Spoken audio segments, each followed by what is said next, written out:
రైతాంగాన్ని కాంగ్రెస్ మరోసారి మోసం చేస్తోందని మాజీ ఆగ్రోస్ చైర్మన్ తిప్పన విజయసింహారెడ్డి విమర్శించారు. రాష్ట్ర ప్రభుత్వం రైతులకు ఇచ్చిన హామీలు నెరవేర్చడంలో పూర్తిగా విఫలమైంది అని అన్నారు. అన్ని రకాల ధాన్యానికి బోనస్ ఇవ్వకుండా సన్న వడ్లకే ఇస్తామంటూ కాంగ్రెస్ మాట మార్చిందని మండిపడ్డారు. ఇచ్చిన హామీలను నెరవేర్చుకుంటే బీఆర్ఎస్ ఆధ్వర్యంలో పెద్ద ఎత్తున ఆందోళన చేస్తామని విజయసింహారెడ్డి హెచ్చరించారు. హోందాతనం కూడా లేదు ఇప్పుడు ఈ రాష్ట్రంలో.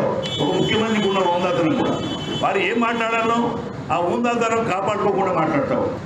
చెవులో కత్తెలు పెట్టుకొని తిరుగుతానంటున్నాడు, పేగులు కత్తెలు మెడకేసుకుంటానంటాడు, గుట్లు మీకి గోరీలాడతానంటాడు, లాగులు కూడా బిక్తానంటాడు. అది మరి ఏ రాష్ట్రంలో, మన భారతదేశంలో ఇన్ని రాష్ట్రాలలో ఏ రాష్ట్రంలో ఏ ముఖ్యమంత్రి అయినా ఈ విధంగా మాట్లాడుతున్నాడు? అధికారంలో ఎవరైనా ఉండొచ్చు రావు. ఇవాళ కేసీఆర్ గారు 10 ఏళ్ళు పరిపాలించి ఏనాడన్నా ముఖ్యమంత్రి హోదాను కించపరిచే విధంగా ఒక్కసారైనా మాట్లాడినారా? ఏవైనా చేతగాని వాళ్ళు ఉంటే చేతగాని వాళ్ళు మీ దద్దమరు అనే మాట తప్ప ఇంకే మాట మాట్లాడిన విధానం ఎక్కడా కనపడలేదు. హూందాతనం మెయింటైన్ చేసినారు. హూందాతనం మెయింటైన్ చేసి చెప్పినవి ఇచ్చిన హామీలు